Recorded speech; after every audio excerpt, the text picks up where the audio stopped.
Well, we've made it to the summary, right, of this particular section. We covered quite a few things. We've learned how to create a VLAN. Oof, that was difficult. We created it, we named it, and we assigned it, but we did it the special way, right? Laz's way. We did it in the root bridge. We created it and named it in the root bridge and then assigned it in the bottom. How?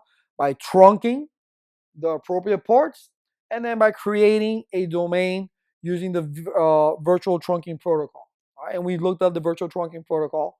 All right, we saw what it does.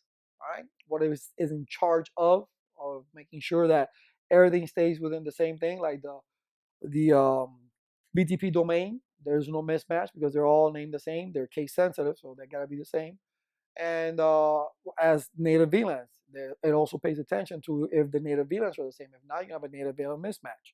Trunking ports is turning on that 8021Q encapsulation for those VLANs other than native VLANs because they need to be tagged. They need to be tagged to what VLANs they belong to.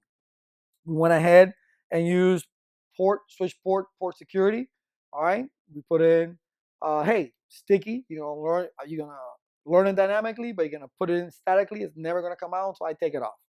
All right, we also did the amount of PCs or MAC addresses that can be learned on there. We put one, and then we actually put in there a violation that if somebody else tries to be sneaky, unplug and plug something else in there, that port's gonna get shut down, right, or disabled state. And then we just did something to turn off span tree as a nuisance thing on the access ports. Doesn't need to be looking at my printer or my computers. Doesn't need to do that. Just let me plug it in so I can start working right away, turn it to designated forwarding ports, and I can start sending information immediately. Okay, but we did guard against it.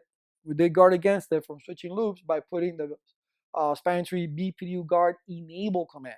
Okay, and that pays attention to anything, any BPDUs coming in that's, hey, whoa, you can't come in here. You're an internet working device. I'm going to shut down this port. So we did all that. So we covered quite a bit of things, but you saw that it wasn't that difficult.